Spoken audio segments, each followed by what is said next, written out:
The Holy See and China agreed to extend the controversial agreement on the nomination of bishops. This weekend, the Vatican announced that it renewed its 2018 deal with China on the appointment of Catholic bishops for an additional 2 years. The Holy See says it intends to continue a respectful and constructive dialogue to further the mission of the Catholic Church and the good of the Chinese people. Joining us now from Rome is Andreas Thonhauser, EWTN Vatican Bureau Chief. Andreas, great to see you. So can you tell us more about this renewal?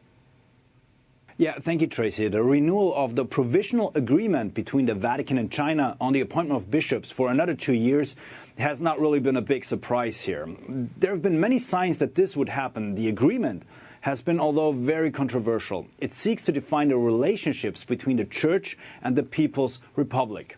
First, it came into effect in 2018, was then renewed in 2020, and just this weekend, it was renewed again. The contents of the agreement have never been made public, but we know that it probably allows the Chinese government to suggest the men to become then bishops. The Pope can veto these suggestions. In an interview with Vatican News, the official channel of the Vatican, the Secretary of State, Cardinal Pietro Parolin, said that the Pope has the final and decisive say.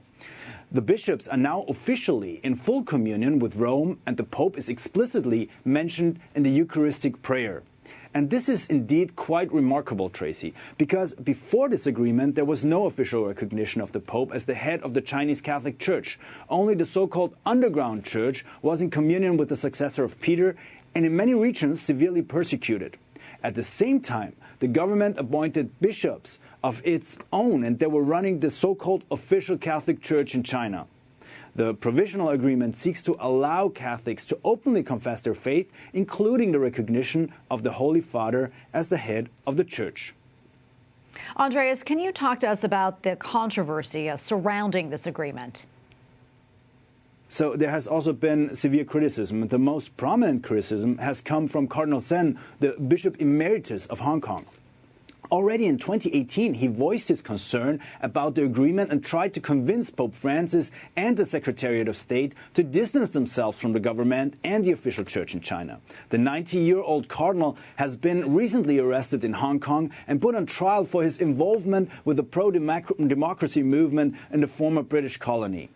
Right now, there are between 10 to 12 million Chinese Catholics, and they are divided between the two churches, the Patriotic Association, as the official church is called there, and the underground church.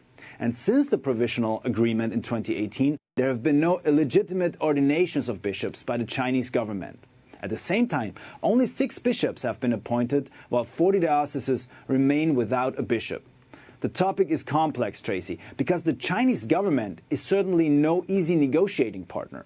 The renewal of the agreement coincides with the third reappointment of Xi Jinping as president. His government has shown how far it is willing to go when religious minorities are not complying with communist rule.